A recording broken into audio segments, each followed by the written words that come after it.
कि सेकेंड और fourth semester की परीक्षाएं फरवरी माह के द्वितीय सप्ताह में प्रस्तावित हैं और हम यहां पर प्रीवियस ईयर क्वेश्चंस की जो सीरीज़ है वो लगातार चला रहे हैं आपके लिए। तो आप इस क्लास को एंड तक कंप्लीट देख लीजिए। अभी आप देख सकते होंगे आपका 2019 का जो यहाँ से पेपर है वो स्टार्ट हो चुका है सेकेंड सेमेस्टर का, जिसमें आपका पहला प्रश्न पत्र होता है वर्तमान भारतीय समाज और प्रारंभिक शिक्षा का। इससे पहले 2016-17 के जो पेपर हैं वो ऑलरेडी चैनल पर आपको मिल जाएंगे। सॉल्व किए हुए सारे क्वेश्चंस आपको उपलब्ध करा देंगे, सारे previous year question paper solve करा दिए। तो चैनल पर जाकर आप प्ले लिस्ट में चेक कर लीजिएगा। इससे पहले की जितनी भी क्लासेस आप अटेंड जरूर कीजिए। इसमें आपको पता ही होगा प्रीवियस ईयर क्वेश्चन पेपर से काफ़ी ज़्यादा क्वेश्चंस लगातार हर परीक्षा में रिपीट होते हैं डीएलएड की सभी सेमेस्टरों में।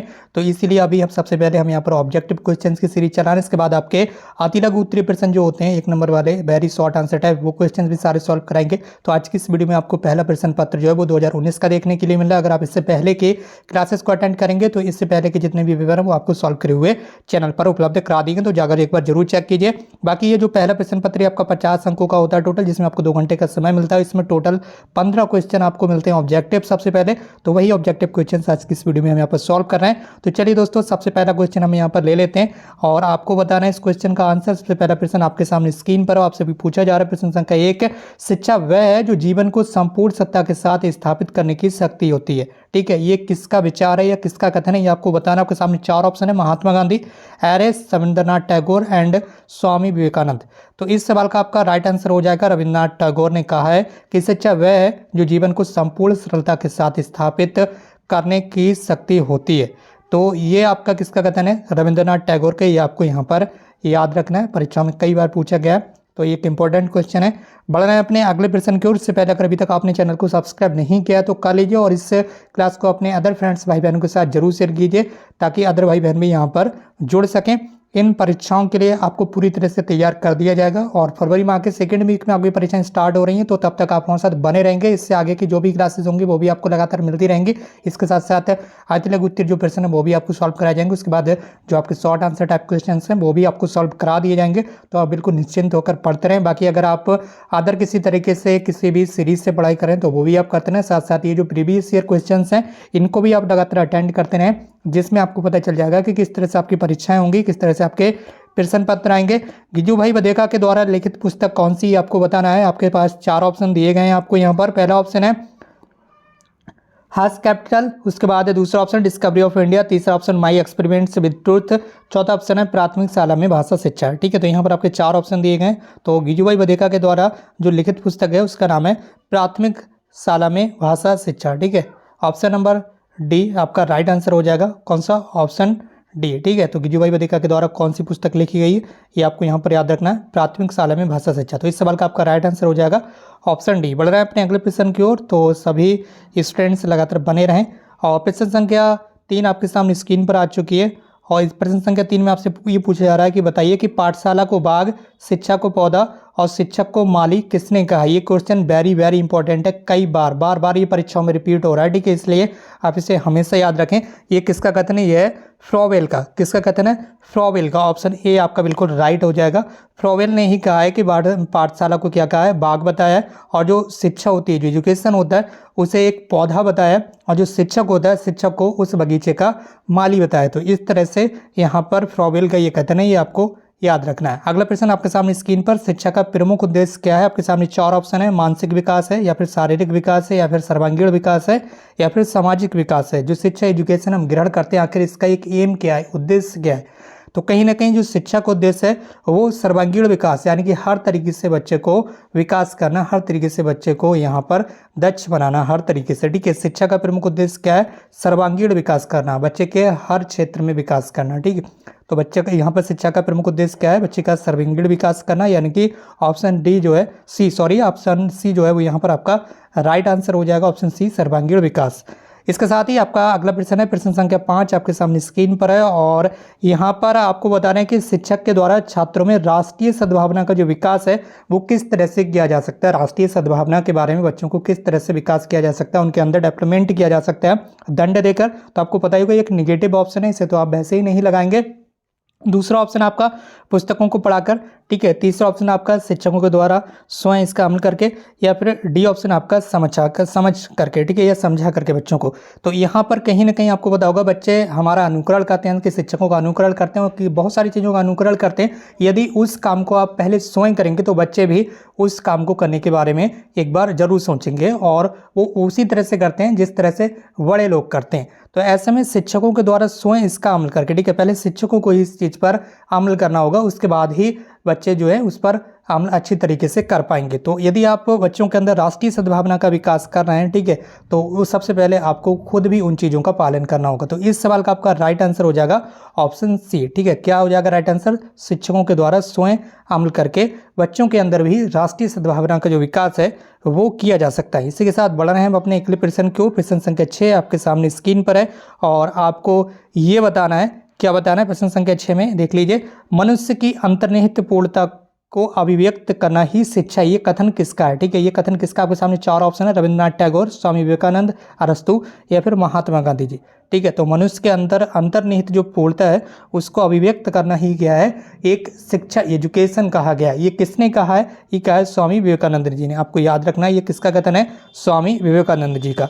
इसी के साथ बढ़ रहे हैं हम अपने अगले प्रश्न की ओर। प्रश्न संख्या आपका 7, ठीक है, प्रश्न संख्या 7 आपके सामने स्क्रीन पर आ चुका है, और प्रश्न संख्या 7 में आपसे ये पूछा जा रहा है कि बताइए, क्या बताइए, चलिए यहाँ पर देख लेते हैं। प्रश्न संख्या 7 में आपसे पूछा गया कि अनिवार्य प्राथमिक शिक्षा का जो प्रावधान है, अनिवार्य, ठीक है, अनिवार्य प्राथमिक शिक्षा का जो प्रावधान है वो संविधान के किस अनुच्छेद यानी कि धारा में किया गया? यहाँ पर धारा के बारे में पूछा गया है, ठीक है, संविधान की जगह धारा। अगर अनुच्छेद की बात करें तो अनुच्छेद आपका 21A, ठीक है, 21A में ये मूल अधिकार है प्रत्येक बच्चे का, जिसमें अनिवार्य शिक्षा का प्रावधान किया गया है।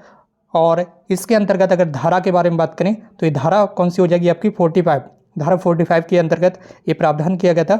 अभी फिलहाल ये अनुच्छेद 21 में है, और इसके द्वारा यहाँ पर बताया गया कि अनिवार्य प्राथमिक शिक्षा का जो प्रावधान है उस संविधान के अनुच्छेद धारा 45 में इसका प्रावधान किया गया था। 6 से 14 वर्ष तक के बच्चों के लिए अनिवार्य और निःशुल्क शिक्षा का प्रावधान किया गया था। वर्तमान में अभी संविधान संशोधन करके आपको बताया होगा अनुच्छेद 21 में इसे मूल अधिकार के रूप में स्थापित किया जा चुका है। तो इस सवाल का आपका राइट आंसर हो जाएगा धारा 45 अनुच्छेद 21A, ये आपको याद रखना है। चलिए बढ़ रहे हैं अपने अगले प्रश्न की ओर। प्रश्न संख्या आपका है 8। इसमें आपको क्या बताना है देख लेते हैं फटाफट।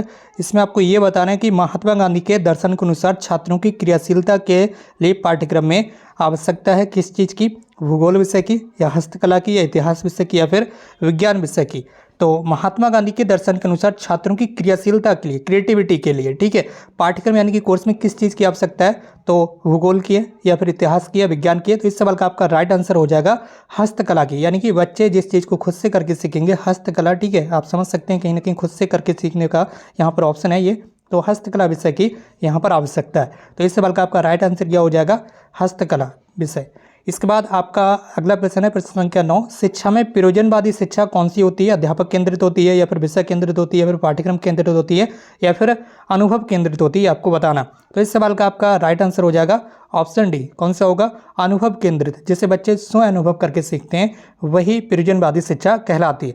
तो इस सवाल का आपका राइट आंसर हो जाएगा कौन सा? अनुभव केंद्रित, ऑप्शन डी, ठीक है। आपको याद रखना है शिक्षा में प्रयोजनवादी शिक्षा कौन सी होती है? अनुभव केंद्रित। बढ़ रहे हैं अपने अगले प्रश्न की ओर। प्रश्न संख्या 10। एक बार फिर मैं आपको बता दूं, जैसे आपके ऑब्जेक्टिव क्वेश्चंस की सीरीज कंप्लीट होगी, इसके बाद आपके जो very short answer type questions हैं वो भी आपको सॉल्व कराए जाएंगे। तो सभी यहाँ पर जो इतने भी छात्र छात्राएं हैं, आप चैनल को सब्सक्राइब करके हमसे जुड़ जाएं, वीडियो को शेयर भी कर दें अपने अदर फ्रेंड्स के साथ। इसके बाद आपका 10वां प्रश्न है, प्रश्न संख्या 10। शिक्षा में निस्पंदन सिद्धांत किसने दिया था? ये आपको बताना है। इसमें आपके सामने 4 ऑप्शन है, और चारों ऑप्शन आप देख सकते होंगे। यहाँ पर सबसे पहला ऑप्शन है हंटर, या फिर मैकाले, या फिर वुड, या फिर फ्रांसिस, ठीक है। तो शिक्षा में जो निस्पंदन का सिद्धांत था वो दिया था आपका लॉर्ड मैकाले ने। किसने? मैकाले ने। शिक्षा में निस्पंदन सिद्धांत किसने दिया था? मैकाले ने। ये आपको याद रखना है। इसके बाद आपका अगला सवाल है प्रश्न संख्या 11। ऐसी शिक्षा जिसमें किसी निश्चित समय या फिर पाठ्यक्रम या फिर विद्यालय की आवश्यकता होती ही नहीं है, यानी कि उस शिक्षा का आप किसी भी जगह, किसी भी समय, कहीं से भी बैठकर ग्रहण कर सकते हैं, ठीक है। तो ये आपकी कौन सी शिक्षा होती है? औपचारिक यानी कि फॉर्मल एजुकेशन होती है, या फिर वैकल्पिक शिक्षा होती है, ऑब्जेक्टिव एजुकेशन होती है, ठीक है, या फिर अनौपचारिक शिक्षा होती है इनफॉर्मल, या फिर सतत शिक्षा होती है? ये आपको बताना है। तो ऐसी शिक्षा है जिसमें आपको कोई निश्चित पाठ्यक्रम नहीं होता है, कोई निश्चित समय नहीं होता है, कोई स्थान निश्चित नहीं होता है, आप कहीं से भी किसी भी समय ग्रहण कर सकते हैं। उसे आप इनफॉर्मल एजुकेशन यानी कि अनौपचारिक शिक्षा कहते हैं। क्या बोलते हैं उसे आप? इनफॉर्मल एजुकेशन इंग्लिश में, और हिंदी में हो जाएगा आपका अनौपचारिक शिक्षा। अनौपचारिक शिक्षा एक प्रकार की ऐसी शिक्षा होती है जिसमें किसी निहित समय या पाठ्यक्रम यानी कि कोर्स वगैरह विद्यालय की या समय की आवश्यकता नहीं होती है, उसे आप कहीं से भी किसी भी समय ग्रहण कर सकते हैं। ठीक है, वो कैसी एजुकेशन होती है? आपकी अनौपचारिक शिक्षा।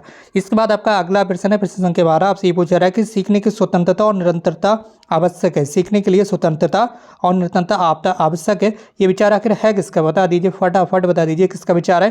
तो इसमें आपके सामने 4 ऑप्शन है, फ्रॉवेल का है, या हल का है, या डॉल्टन का, या फिर सिम्पसन का। तो इसका आपका राइट आंसर हो जाएगा ऑप्शन ए।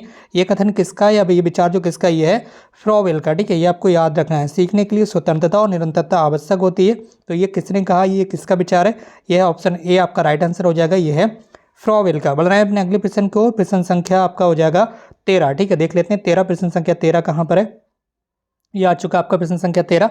इसमें आपसे क्या पूछा गया है? चलिए देख लीजिए। इसमें पूछा गया है बौद्ध शिक्षा का प्रमुख केंद्र कौन सा था? ठीक है, महात्मा बौद्ध के बारे में यहाँ पर जानकारी देना है।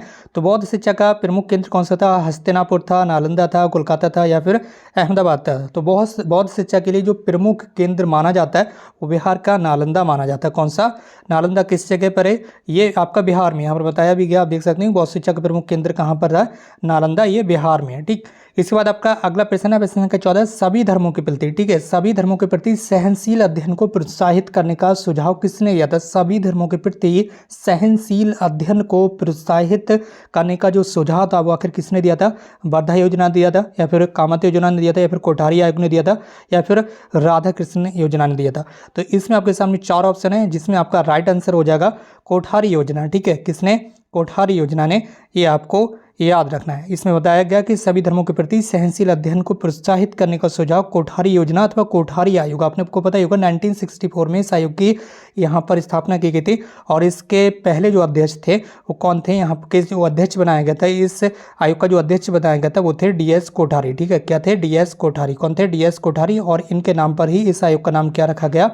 कोठारी आयोग या फिर कोठारी योजना। ये आपको ध्यान रखना है। अगला प्रश्न आपके सामने, और इस क्लास का अंतिम प्रश्न है, ये लास्ट क्वेश्चन। जॉन ड्यूबी के द्वारा लिखित पुस्तक कौन सी है? आपको बताना। जॉन ड्यूबी के द्वारा कौन सी पुस्तक लिखित है आपको बताना। आपके सामने 4 ऑप्शन है, द रिपब्लिक, द कैपिटल, सीमार्क, या डेमोक्रेसी एंड एजुकेशन। ये पुस्तक भी कई बार परीक्षाओं में पूछी जाती है, तो आपको याद रखना है, ये इंपॉर्टेंट क्वेश्चन है एक। ठीक है, हो सकता है इस बार भी परीक्षाओं में ये रिपीट हो, तो ये एक इंपॉर्टेंट क्वेश्चन और आपको याद रखना है जॉन ड्यूबी के द्वारा कौन सी पुस्तक लिखी गई है। तो इसमें आपके सामने 4 ऑप्शन है, फटाफट आंसर कर दीजिए। बाकी जो नए भाई बने वो चैनल को सब्सक्राइब करके हमसे जुड़ जाएं। बाकी जिन्होंने अभी तक प्रीवियस क्लासेस को अटेंड नहीं किया तो वो भी आप अटेंड कर लें। चैनल पर प्लेलिस्ट बनी हुई है, सभी आपकी जो क्लासेस हैं वो एक ही प्लेलिस्ट के अंदर मौजूद है, आप जाकर क्रम वाइज देख सकते हैं। इसके अलावा आगे की क्लासेस भी आपको लगातार ऐसी मिलती रहेंगी।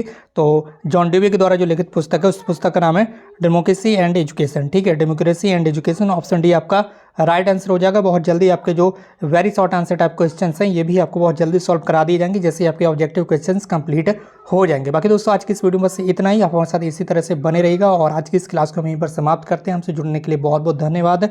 Thank you so much for connecting with us.